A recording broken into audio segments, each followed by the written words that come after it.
The night my family told me I would inherit nothing, my father looked me straight in the eye and said, "That is how it has always been.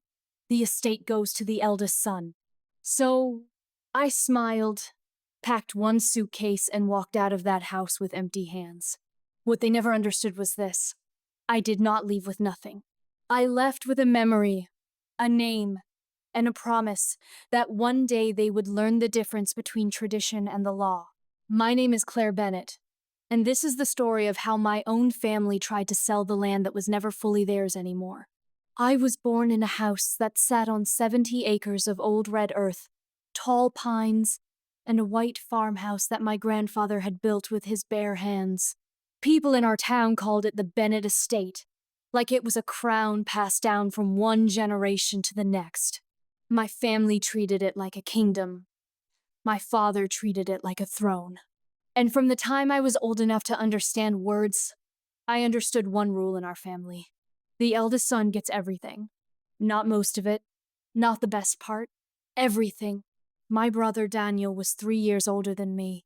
He was the golden child, the heir, the future of the Bennett name. He got the best bedroom, the loudest praise, the biggest slice of every cake, and the first chance at every opportunity. When he spoke, everyone listened. When he made mistakes, they were called boys being boys. When I made the smallest mistake, it became a family lesson. My mother used to smooth my hair and whisper, "That's just how your father was raised." She said it like that made it okay. I learned early that in our house, being a daughter meant being useful, quiet, and grateful. I helped in the kitchen. I folded laundry. I listened to the adults talk about the farm, the land, the roof, the taxes, the future. They never asked what I wanted. They never imagined I might want the same things my brother was handed like birthright. Still, I worked hard. I was the girl who stayed up late with textbooks under a lamp after everyone else went to bed. I was the one who loved school, who loved arguments, who loved the feeling of building a case from the ground up. While Daniel spent his time learning how to look important in front of guests, I spent mine learning how the world actually worked. My father called that attitude unladylike. My uncle called it wasted on a girl. But my English teacher in high school pulled me aside one day and said, "Claire, you have the kind of mind that can change your life. Don't let this town tell you what you are worth." I held on to those words like they were a rope. By the time I was 18, I knew exactly what would happen next. Daniel would inherit the house, the land, the barn, the name, the keys, the future. I would be expected to marry someone decent and disappear into someone else's life. I could feel that future closing around me like a locked door. Then came the night everything broke. It was a cold evening in November. I remember because the windows were rattling and the old fireplace in the parlor had gone out. My father called us into the dining room, the one with the long table and the faded oil painting of my grandfather above the mantel.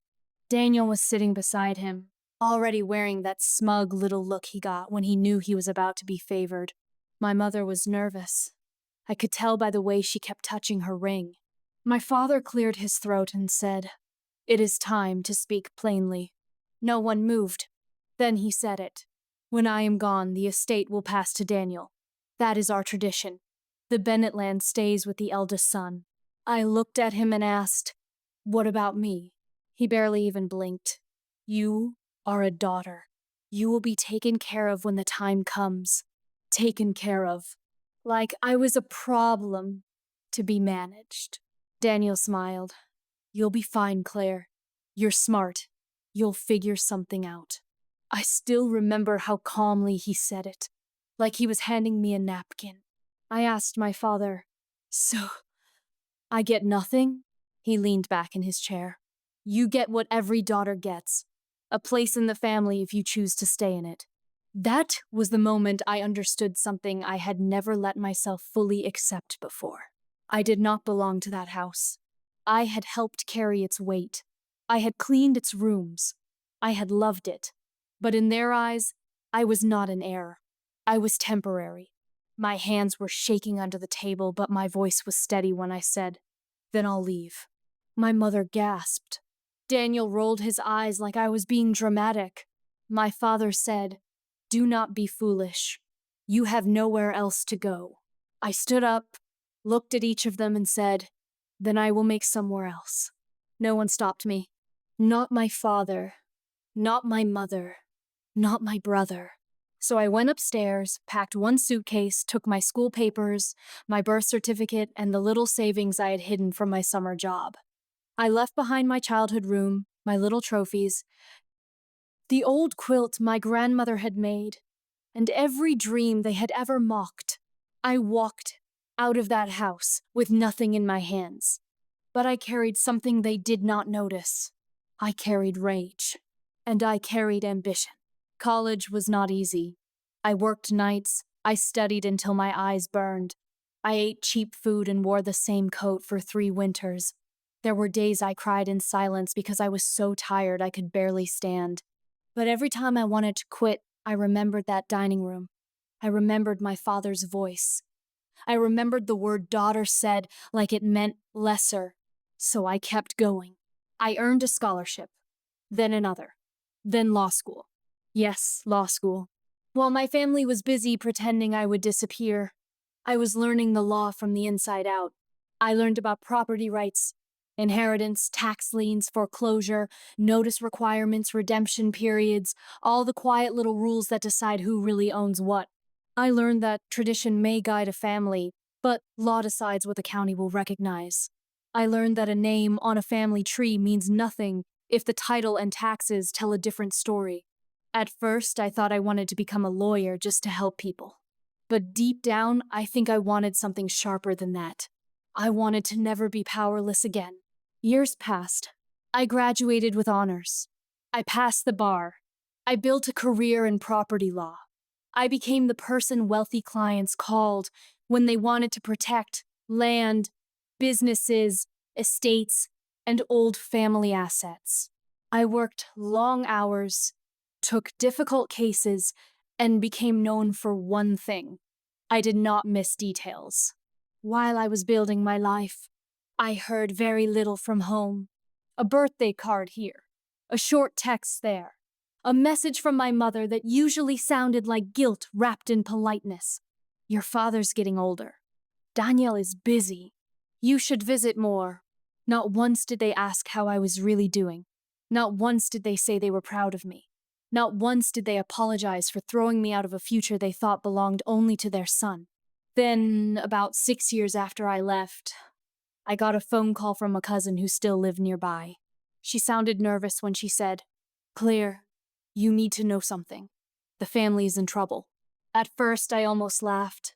Trouble was not exactly new in my family, but this time her voice was different. "What kind of trouble?" I asked.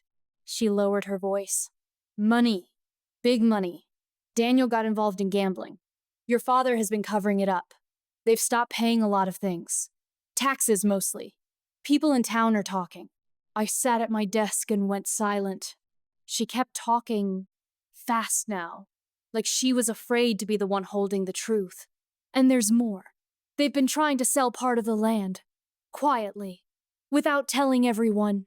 I heard they found a buyer." My first thought was not anger. My first thought was, of course they did. People who believe they can own everything forever usually stop paying attention to the things they ignore. After the call ended, I did something my family had never expected me to do. I drove back home. The road looked smaller than I remembered. The trees still leaned over the highway like old watchers. The town still had the same broken gas station, the same diner with the flickering sign, but the estate looked tired.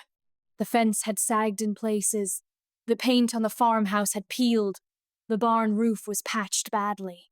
The once proud land I had grown up on now looked like a place that had been neglected by people who thought it would forgive them forever. And when I pulled into the driveway, I saw something that made my stomach turn. A black SUV was parked near the house.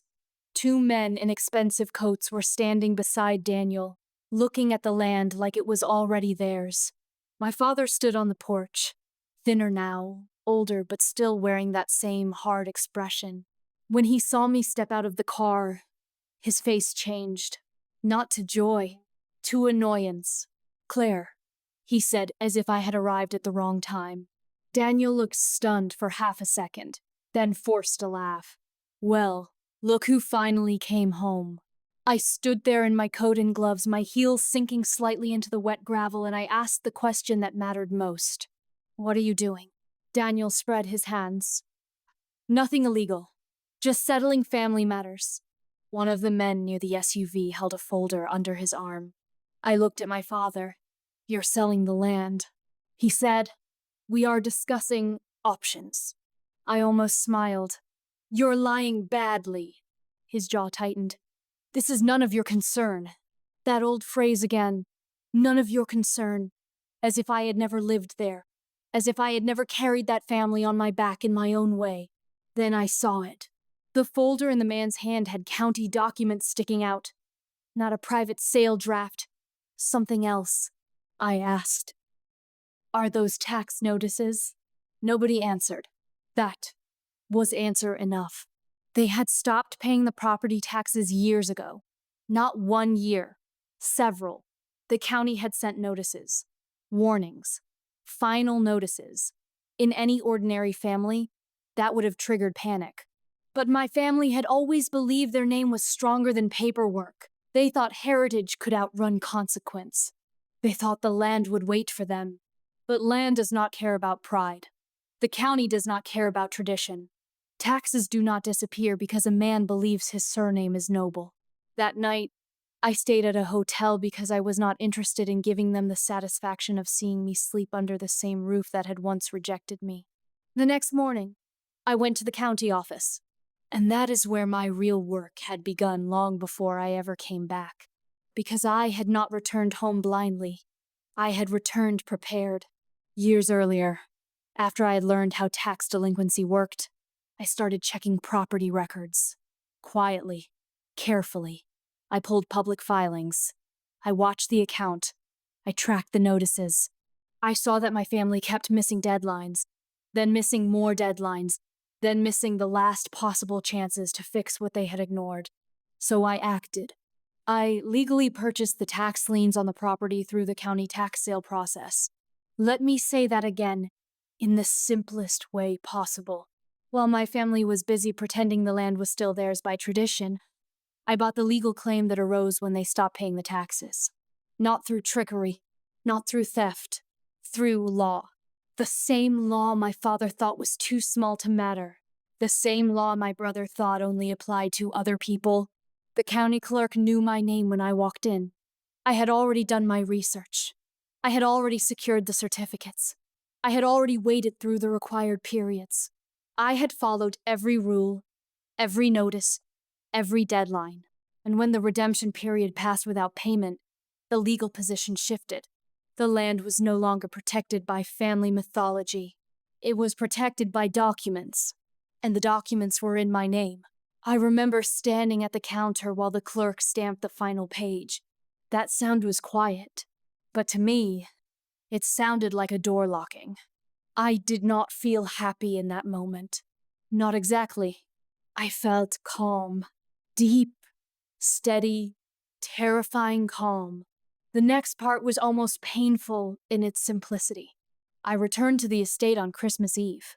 The whole house was lit up in warm yellow light, pretending to be peaceful.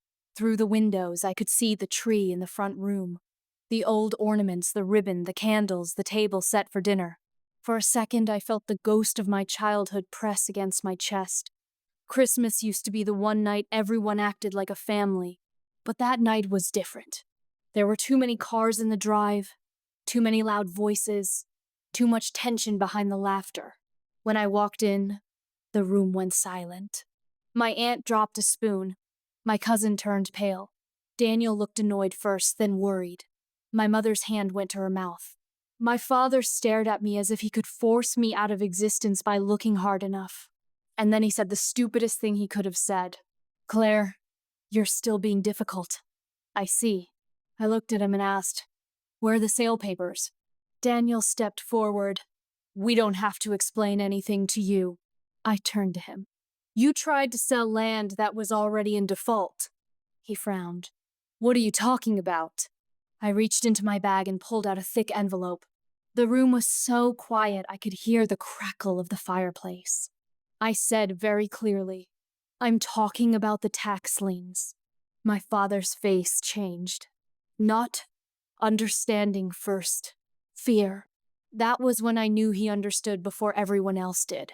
I continued. "You stopped paying the taxes on the property years ago. The county sold the liens. I purchased them legally. I completed every required step. And when you failed to redeem, the legal claim became mine." Daniel stared at me like he thought I was bluffing. I wasn't. I handed him a copy of the notice. He read it once, then again. "No," he said softly. "No, that can't be right." I kept my voice even. "It is right." My mother started crying. My father turned red with anger. "You would do this to your own family?" I looked at him and said, "You did it to me first." That hit the room harder than any shouting could have. Because it was true. All those years ago, when I asked for a place in the family, they gave me silence. When I asked for fairness, they gave me tradition. When I left with nothing, they watched me go like I was never coming back. And now that the law had shifted in my direction, suddenly I was the cruel one. Daniel threw the papers onto the table. "This is insane. This is our home." I stepped closer. "Not according to the county records." He said, "You can't kick us out." I answered, "I can serve notice." Nobody moved. Then I pulled out the final document. The eviction notice. Christmas Eve. In the house where I had once been told I did not matter enough to inherit a room, I served legal notice to the people who had treated me like I was disposable. My father took the paper with trembling hands. He looked at it, and for the first time in his life, I think he saw me not as a daughter, but as a force he could not control. "This is humiliating," he said. I nodded. "Yes, it is." Daniel was furious now. "You waited all this time just to come back and destroy us?" I shook my head. "No. I waited all this time to become someone you could not ignore. That was the truth. I did not do this because I wanted revenge in the shallow movie-style sense. I did it because I wanted justice. There is a difference. Revenge burns fast and leaves you empty. Justice is colder. It is quieter. It waits. It reads the documents. It learns the rules.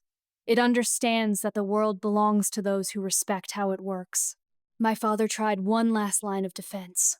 "Family comes before law." I looked at him for a long moment and said, "That was never your belief. It was just your excuse." The room fell silent again. Then I turned to everyone there and said, "I was raised to believe that tradition was sacred, that the eldest son got everything because that was the way it had always been done. But always is not the same thing as right. And a family that uses tradition to steal from its own children is not preserving a legacy. It is hiding behind one." No one spoke, not even Daniel. I had spent years imagining that moment. I thought it would feel triumphant, loud, maybe even victorious. But standing there in that warm Christmas light, watching my mother cry and my father go still and my brother lose the arrogance he had worn his whole life, I felt something more complicated than victory.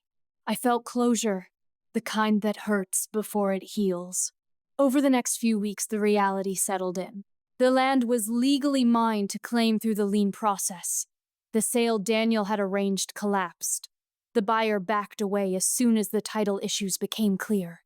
The family had no miracle, no secret inheritance, no sudden rescue. Just debt, delay, and consequences. My father tried to argue. My brother tried to threaten. My relatives called me cold, heartless, cruel. But none of them could explain why the land mattered, only when they were the ones losing it. None of them could explain why I had been worthless when I was a daughter, but powerful when I became the person with the papers. And that was the real lesson of the whole thing. People love to honor tradition when tradition gives them power. They call it heritage. They call it duty. They call it respect. But the moment the law stops favoring them, they call it betrayal. I did not lose myself when I left home. I found myself. I found a life built on work, not birthright. On discipline, not entitlement. On truth, not family mythology. And when I returned, I did not return as the hurt little girl they had dismissed. I returned as a woman who understood the system better than the people who thought they owned it. A few days after Christmas, I stood alone at the edge of the property and looked across the land. The winter fields were quiet. The sky was pale. The old oak tree near the back fence still stood strong, even after everything. I remembered being a child there, running through the grass, thinking that one day maybe they would see me. Maybe one day they would choose me. Maybe one day love would outweigh rules in that house. It never happened. But standing there now, I realized something important. I did not need their choice anymore. I had built my own life. I had made my own name. I had claimed what the law gave me after they failed to protect it. And most of all, I had proven something my father never believed possible. A daughter can outgrow a system built to erase her. A daughter can learn the rules better than the men who wrote them. A daughter can walk away from nothing and come back with everything that matters. Not because she was given power, because she earned it. So when people ask me whether I felt guilty serving my own family an eviction notice on Christmas Eve, I tell them the truth. I felt sad. I felt disappointed. I felt the ache of watching a family finally face what they created. But guilty? No, not for this. Because the law was not on their side just because they were old. The law was not on their side just because they were loud. And the law was certainly not on their side just because they were used to getting their way. For years, they believed the estate belonged to the eldest son because tradition said so. In the end, the estate belonged to the person who understood what ownership really meant. And that person was not the son they praised. It was the daughter they left with nothing. My name is Claire Bennett. And on Christmas Eve, I proved that law is stronger than tradition, when tradition is built on arrogance. I proved that leaving home is not the same as losing.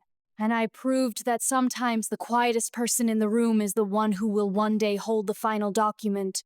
If you watched all the way to the end, remember this. Never mistake someone's silence for weakness.